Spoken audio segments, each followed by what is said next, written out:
අද මං හිතුවා ඔයාලට රසම රස තිබ්බුටු මාළුවක් හදන විදිහ කියලා දෙන්න.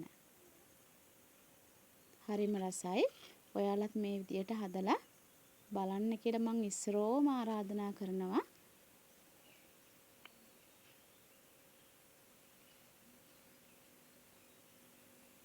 ඉතින් මේ වත්තේ තිබ්බුටු තමයි මම මේකට ගත්තේ. මේ මම වත්තේ තිබිලා තිබ්බුටු ටිකක් කඩාගෙන ආවා. දැන් මේ විදියට තිබ්බුටු ටික ගෙඩි කඩා ගන්න.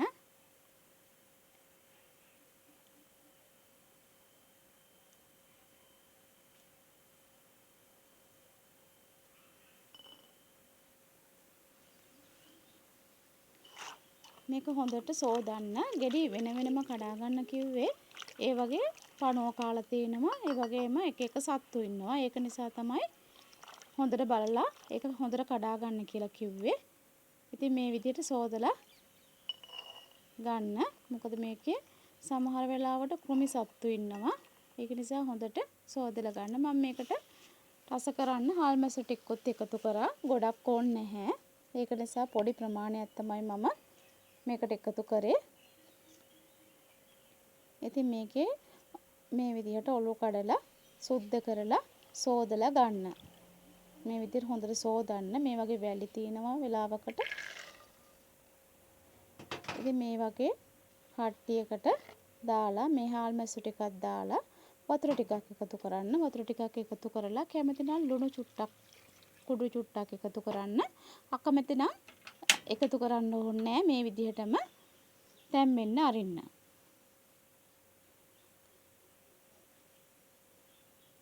මේ අතරදී මම පොල් ටික ගාගත්තා. දැන් ඒකට ලුණු ටිකක් එකතු කරා. කලින් මම ලුණු එකතු කරේ නැති නිසා තමයි මේකට මාළුවට සෑහෙන්න මැල්ලුමට සෑහෙන්න එකතු කරේ ලුණු ටික. ඊට අමතරව මේකට කහ ටිකක් එකතු කරා. අම්ම මෙරිස් සමහරක් වෙලාවට කරපෙංච තියෙනවා නම් කරපෙංචත් එකතු කරගන්න පුළුවන්. එහෙම නැත්නම් තෙලට දානකොට ඒ ටික එකතු කරගන්න. දැන් මේක අනා ගන්නවට වැඩිය ඇත්තටම ගොඩක් රසයි. ගලේ තල්ලා ගත්තාම ඒක නිසා තමයි මම මේක ගලේ අඹරලා ගත්තේ. ඒ කියන්නේ එතකොට හොඳට පොල් ටික තැලිලා අම්මරිසුත් එක්ක හොඳට මිශ්‍ර වෙනවා. මෙහෙම හදපහම හරිම රසයි. ඒක නිසා තමයි මම හැමදාම මෙහෙම ගලේ අඹරලා ගන්නෙ. ඔයාලට තියෙනවා නම් එහෙම කරන්න. නැත්නම් අම්මරි සීනියට කපලා මේකට මේ දේවල් දාලා අනලා ගන්න. අතේ පොඩි කරලා හොඳට මේ තින්නේ මම තල්ලා ගත්ත එක. මේ ඊට අමතරව දැන් හාල් මැස් ටික දාලා තිබ්බුට් ටික දැන් ඔන්න තැම්බෙන්න තියලා දැන් ටිකක් තැම්බිලා තියෙන්නේ. ඉතින් දැන් අපි තව ටිකක් වෙලා යනකොට මේක හිඳෙනවා වතුර. ඊට පස්සේ මැල්ලුම හදා ගන්න ඕනේ. ඒකට උමනා දේවල් තමයි මම ලෑස්ති කරේ. තව මේට අමතරව අබ ටිකක් එහෙමත් එකතු කරන්න පුළුවන්. දැන් මේක තැම්බෙලා තියෙන හොඳටම. දැන් මේක වතුර ටිකක් තියෙද්දි මෙහෙම කරන්න. මොකද එතකොට මං කලින් ලුණු දැම්මේ නැහනේ. එතකොට වතුර ටිකක් තියෙනකොට මේ පොල් එකේ තියෙන ලුණු අල්ලනවා. දැන් මේ තිබ්බුටු ටික හොඳට පොඩි කරන්න මෙහෙම. මම පොඩි කරා. දැන් ඒක ලිපෙන් වෙන භාජනයකට අයින් කරලා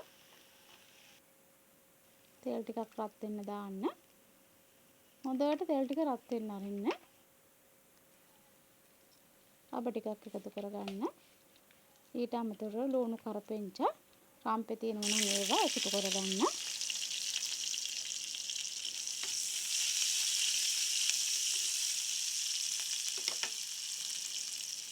ගොඩක් රසයි මේ විදිහට හදලා බලන්න. මේවා එකතු කරපුවාම හරිම සුවඳයි ඉතින්. මේ විදිහට හදාගත්තාම වෙන එළවලුවක් නැති වුණත් මේ තිබ්බුටු බෙදුමත් එක්ක මැල්ලුමත් එක්ක බත් එක ඔක්කොම කෑව හැකියි. ඉතින් මේ විදිහට එකතු කරගන්න දැන්.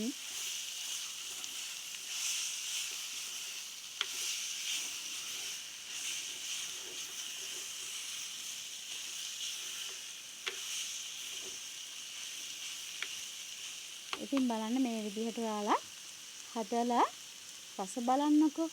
රසයිද කියලා කමෙන්ට් කරන්න.